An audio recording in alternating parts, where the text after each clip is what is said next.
Hello, my loves. Welcome back to the Unfuck Your Relationships podcast. I'm your host, Michelle Panning, and this is episode 220. And today we're going to be talking about blind spots, anxious attachment edition, which I'm so excited for. So the next 3 episodes, if you don't already know, if you haven't listened to my last podcast episode, go listen to that, episode 219, where I really break down anxious avoidant dynamics in relationships and what's actually happening from a shadow work perspective. So that's going to give you a really good foundation for then coming into this, so today is going to be around anxious attachment, your blind spots. And then next week will be around the dismissive avoidant. So when people say like, oh, they're avoidant, this is typically what they're speaking about. And then the week after that will be around fearful avoidant. So that is your more anxious avoidant, the mix of the two, which is what I have dealt with my whole life. And that's going to be a really juicy episode. I'm really, really excited for that. But today we're going to be talking about anxious attachment. And so anxious attachment can show up in all areas: friendship, business, money, so many different areas. But romantic relationships is where it plays out the most. And I'd say probably the most intensely for most people who resonate with this attachment style. And so this is really what we're going to be focusing on for this episode, which I'm really, really, really fucking excited for. So the thing is, when people go through a breakup or a relationship breakdown, they don't really take the time to reflect on what actually happened. So you might look back and look on the things that you did well, for instance, of, okay, so, I was very open with my emotions and I've done some work and I've listened to some podcasts and I learned to ask for my needs, but blah, blah, blah, blah. So then the narrative becomes, okay, cool. Well, my next relationship, I'm just going to double down on the shit that I know works and hope that I meet a partner who does not mirror the same things that my ex did. And I won't have to meet those parts of myself again that were maybe emotionally volatile or dysregulated or destructive, whatever it is. And so you're kind of overlooking the things that caused the demise of the relationship, I would say. There's this kind of narrative where you maybe get out of a relationship and you binge listen to my podcast, for instance, or you read books, or you're looking at different TikToks around anxious attachment. And then you think, okay, cool, I've learned. I won't make the same mistakes now ever again. And then what inevitably ends up happening is you get into another relationship and do the same shit over and over and over again, right? That's typically what happens. And you're like, oh my God, how the fuck did I get here? I thought that I have learned, right? But the reality is you can reflect all the live long day. Great. We love this for you. We love reflection. But reflection only works on the stuff you're conscious of. And so as I said in my last podcast episode, was that your shadows are the things that you repress, deny, shame, and are not aware exist within you, right? And so if you have pushed things into the shadows, and there are things that are so deep in there that you don't even know they exist, then that's a blind spot. That is something that you genuinely cannot see. And you cannot heal or integrate or transcend something that you cannot see. This is why having a mentor is so invaluable, because there have been many, many, many, many times with my clients where I have revealed something to them that they're blind to because they're the one living it. And it's something I can see so clearly. And I'm like, cool, are you aware that this is playing out? And they're like, I've never thought that ever in my life. I've never seen that. And I'm like, yeah, okay, cool. So what's so clear to everybody else can feel really destabilizing to you. And so these are blind spots, and these are what we want to actually focus on so that you can make lasting change, whether it's in your current relationship or your next relationship. And again, this is where lasting change comes from, because if you don't work on your blind spots, this is where sabotage comes from. The things that you're not aware of, and you're like, I don't know why I said that. I don't know why I did that. That was really fucking weird. That feels so out of character for me. when it's not out of character, it's just something you're actually blind to. And so when you work on these, you stop focusing so heavily on the things that you already do well, and you start focusing on and working on the things that are hidden, because that's going to make the most amount of change. Now, I want to talk about your strength as an anxiously attached gal or guy. We do have quite a few guys who listen to the podcast or watch the podcast, so we love you. Hi. I actually just ran a free masterclass last week, and there was a man on there. It was so beautiful. He was like, I think I'm the only man on this masterclass, but like, I love this work so much and you've helped me. And I was like, oh, my heart. So I want to talk about your strength to start with as an anxiously attached person. And this is your ability to love. Like, your ability to open your heart is so unmatched, right? Yes, you have a fear of abandonment. Yes, you're afraid of rejection, but you love so deeply, and you're always willing to walk into a relationship with your heart cracked wide open, ready to learn, ready to receive, ready to give love. And that's such a beautiful trait that not everyone has. Like, so many people have been very, very jaded by relationships and very hurt by relationships. And whilst that also might be true for you, there's always a willingness to get back in the ring, I feel. It kind of reminds me, if anyone's into tarot, it reminds me of like the Fool. And the Fool is not a bad card. It's just when you look at the imagery on the Fool, it's like this guy kind of like walking, I can't remember if he's like walking off a cliff or if he's like walking into like the abyss or like whatever, but he's just like kind of walking, and he looks like very naive and just like in his own world, happy-go-lucky, all of the things. And that's really how I see anxious attachers getting into a relationship. And again, that's not a bad thing. Like, there's this beautiful innocence and naivety to you where you really believe in love. And that I just find so stunning, because a lot of more anxious leaning people don't have access to that. They don't have access to that naivety, right? They are a protect first, open later, if at all, kind of person, where you're like, I will open now and then I will protect later. And yeah, it's like your ability to throw caution to the wind and believe in love and act from love is something that's so pure about you. So don't ever lose that. And this is where it also becomes your downfall. You know, for me, when like previous relationships back in the day, I was very much this person, very much like throw caution to the wind and just give it my everything and all of the things. And that did actually cause quite a bit of hurt because I was opening too quickly for people who hadn't yet earned access to those parts of me. And so this is the flip side, right? Because openness without protection is dangerous. You know, I see this a lot actually in like when people talk about masculine, feminine dynamics. And, you know, if we want to go there, it's like the feminine surrenders to the masculine. Stunning. Beautiful. We love that. Not when the masculine can't hold the feminine, though, which is, and I see in these like fucking masculine, feminine, dumb, stupid Facebook groups. Ugh.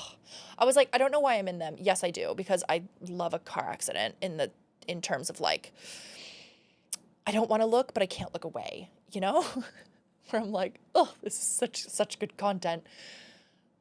But the men, and this is also, I don't agree with this. I'm kind of diverting a little bit, but where they say like, oh, men should be masculine and women should be feminine. Like, I don't believe in that either. I think most women, like 80% of women have a feminine essence. And I think probably 80% of men have a masculine essence. But that's also, you have both within you. You have masculine and you have feminine. And so to be integrated, you need to have access to both. You need to have access to both. But so this narrative that, you know, the feminine surrenders to the masculine, I see so much rhetoric around that, like so much. You need to surrender to your man and you need to surrender to the masculine. Not if the masculine can't hold the fucking feminine, though. That is dangerous and that is irresponsible. And so why I'm sharing this is because when you are offering your heart on a silver platter to a person who has not earned that, or who has not shown their capability or capacity to hold and to cherish your beautiful heart, that's irresponsible on your part. Don't get mad at him for not being able to hold you when you just gave your heart over willy-nilly. And so one of the examples that I use in my signature program, The Connected Woman, is talking about, your heart is like a flower and you reveal one petal at a time. So if you can imagine like a rose, I'm in the studio and this mic is like literally right where I want to use my hands and it's really annoying. I'm like, do I do it before the mic or after the mic? I'm still figuring this out. So if you can imagine your heart is like a rose, then you are revealing one petal at a time. So you reveal one and then you're assessing, how did that feel for me to share this vulnerability, for me to share this truth or this need or a part of my past or whatever it was? How did that feel for me? Okay, that felt good. I felt like I was received well. I felt safe in that. Okay, cool. I'm going to reveal another petal, right? Oh, that one actually, I didn't feel quite safe in that. So then rather than fully shutting, you just put one layer back on. What you're not doing is taking your rose and completely blooming and opening all of the petals. It's like, no, girl, like these parts of you are sacred and these parts of you should be cherished and people need to earn access to that, okay? We don't just go throwing around our hearts willy-nilly. And what's really interesting about this is because you're leading with vulnerability or what you believe to be vulnerability is that you forget boundaries. And what happens is you end up looking to your partner to set boundaries that you are unwilling to set. So I'm going to give you an example that actually happened today. And this is funny because I haven't told the person that I'm dating this story yet. I'm going to go share it. I mean, this will be released like literally in 3 weeks from now. So after I stop recording here, I'm going to go see them and I'm going to go talk about it. But I was at their place this morning, and I knew that I had to leave at a certain time to get here for this episode or this like recording. And they wanted to be intimate. Well, I also wanted to be intimate. Like it wasn't just them. But I was like, and I was like, okay, fuck it. And I overstayed. I had a great time. They listen to this podcast. I had a great time, okay? No regrets. But when I got home, I was super rushed.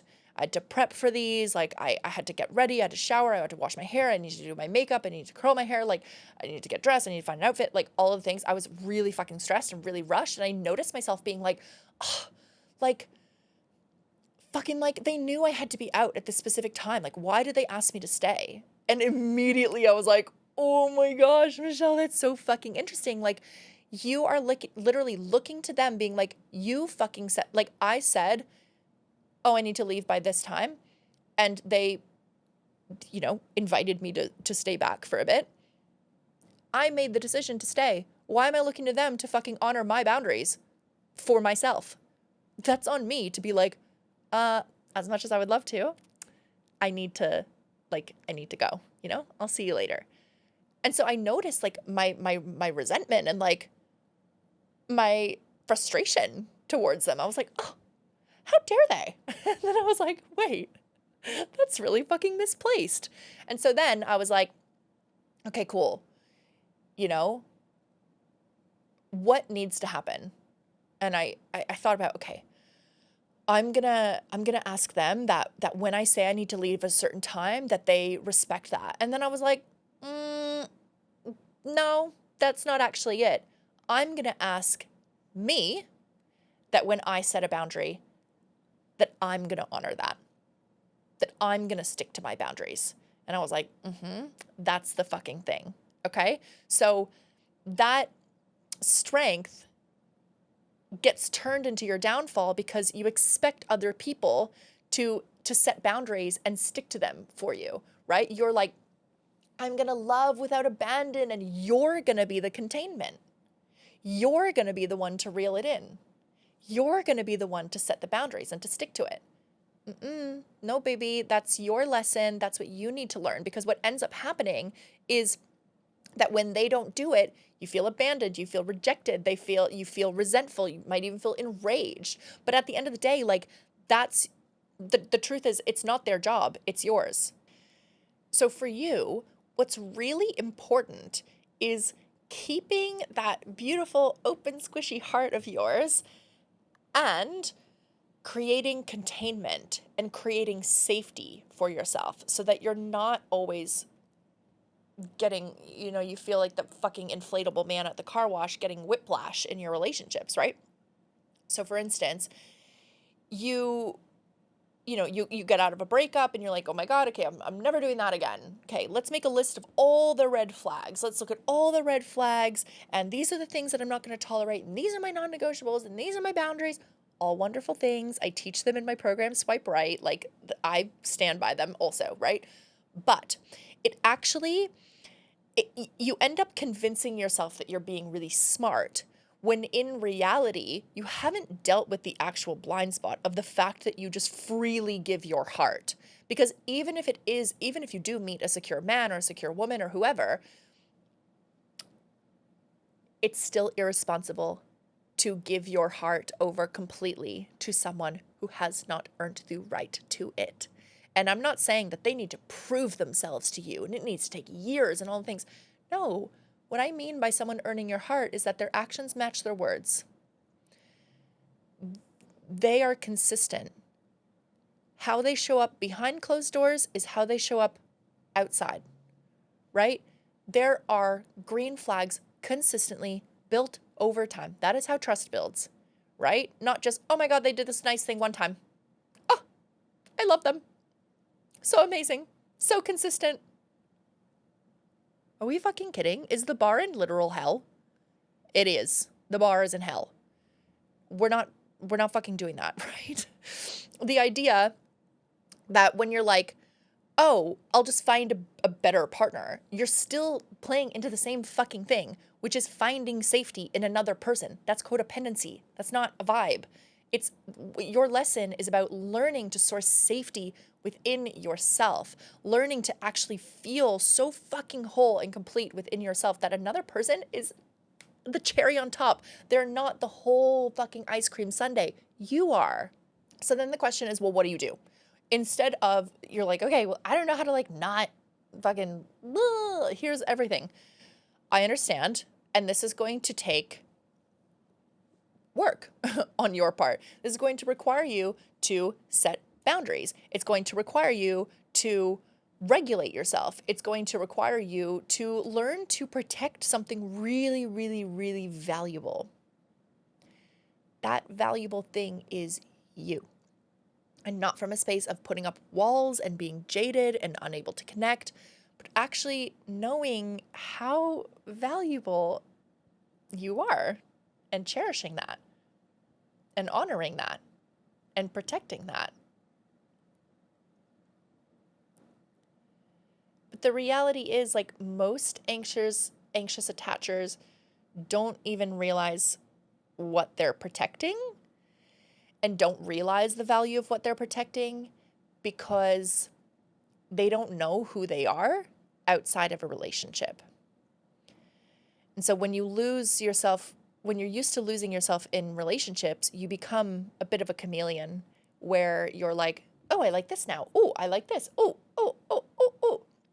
So I would work on building a life outside of your relationship. Even if you've been married for 15 years, get a life outside of your marriage.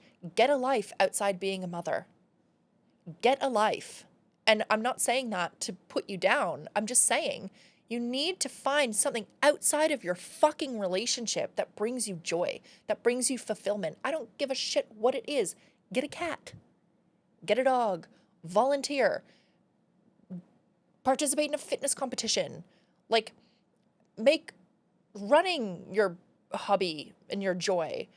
Make journaling your joy. Make going for long drives your joy. Make, like have solid friendships, like whatever it is. Okay, if I said, you know what? You're destined to be single for the rest of your life. That's just I've met with God, I've met with the universe, and I saw your contract, and you're just destined to be single. That's what it is. It's not a vendetta against you. It's just like that's how the cookie crumbles for you. Are you going to spend the next 50 years being like, why? Or would you look at, okay, well, if I know that's not on the cards for me, what else can I do, right? What hobbies and passions would you throw yourself at? What friendships would you deepen? What career goals would matter to you? What experiences would you want to have? What adventures do you want to take yourself on? What parts of the world do you want to see? What really lights you up? What brings you joy? What brings you fulfillment? What turns you on? What gives you pleasure? All of these things. That is the space where healthy relationships are born. Like, I'm not shocked at all that I'm in this new relationship because I'm like, yeah, I fucking spent the last 10 months working on myself and finding what I love and what brings me joy and spending time with my friends. I wasn't dating. I fucking went on literally one date with one other person. So it's, this is the most attractive thing in someone. And so this is for you. When you start to build a life outside of relationships, you start to be like, oh my God, I really bring a lot to the table. Like, I'm a really cool fucking person. And then you start to feel more worthy and deserving of love, and you feel more protective over you. And so then you stop the cycle of like, ah, and giving yourself too much too soon to everyone, right? And so, at the end of the day, like when you don't know where your fence line is, where the boundary is, or you don't have boundaries, then anyone can trample on your yard. And I know your milkshake brings all the boys to the yard, but no, we don't want to do that. And how this translates to you showing up differently in dating and relationships is so cool because you stop focusing on, oh, I hope they're not toxic. Oh my God, I hope they're not like my ex. Oh, please don't have that many red flags. It stops being so negatively geared and you're like, oh, like I wonder what values we share. I wonder, like what our shared interests are. I'm like so curious about this, like I like how I feel around them. I like the person that I am with them. So it becomes a very different focus than when you are like, oh my God, please don't repeat the same cycle over and over again. And then from that space, things shift really differently because you're like, it's okay if things don't work out with this person because I've got a whole ass life here, right? Like you are, like I said, the cherry on top to an already delicious, yummy, sugary sundae. And then from that space, when conflict inevitably comes, because it will in a relationship, you don't fall apart. You don't lose yourself because they have everything of you. You're like, oh, no, like I've still got a life outside of you. I've still got my own hobbies and interests and all the things. So you know how to regulate yourself. You know how to keep your heart intact, not from a space of, yeah, it's like self-protection of like, ugh, all these walls up, but actually just being so like, okay, I've got me. That doesn't mean conflict isn't challenging. That doesn't mean that it won't be difficult or you might not rub up against things, but it's going to be a lot easier than if you have given everything of yourself to another person. And that's when relationships start to get really, really good because you're not looking to another person of like, please give back to me what I gave to you. You're not clinging. You're not freaking out. You're not panicking, all of these things because yeah, that is a really scary place to be in. When someone has your whole heart, I'm not saying hold back on love, but pace yourself, right? When someone has your whole heart, of course you're going to be destabilized if things don't work out. So, from this space, you get to be grounded, you get to be clear, you get to know what you bring to the table and feel fulfilled in that. And that is what creates really healthy relationships. And ultimately, the biggest gift that you can give yourself is knowing how to bring yourself peace. And when you can bring peace to yourself, you can bring peace to a relationship. And peaceful relationships, chef's fucking kiss. Okay? So I hope that you have enjoyed this episode. The Connected Woman is my signature program, which is officially open, and we start on the 20th of October, which I'm very, very, very excited for. And we go through all of this. So we're going through relationship blueprints and shadow archetypes, inner child, reactivity, ego, the 4 different personas or the 4 different levels of shadow work, and, like so much boundaries, understanding men, like projections, triggers, so much is in there, plus all the embodiment exercises. So you can actually shift from being anxious to come into secure, so that all these patterns that we spoke about, you're going to learn how to really pace yourself in love and shift the focus back onto you versus the focus always being on relationships and, oh my God, how do I make them happy? How do I make them love me? How do I ensure and put an insurance policy that they never, ever, ever, ever, ever leave me or reject me or whatever? That's not realistic. And so it's going to be how to actually manage yourself in relationships, not from a space of manage yourself, like contort yourself, but actually like show up authentically as you and still feel that level of peace within you. So if you're interested, the link will be in the show notes, in the description. I can't wait to see you inside, and I will speak to you guys next week in the next week's episode. Mwah. Love you.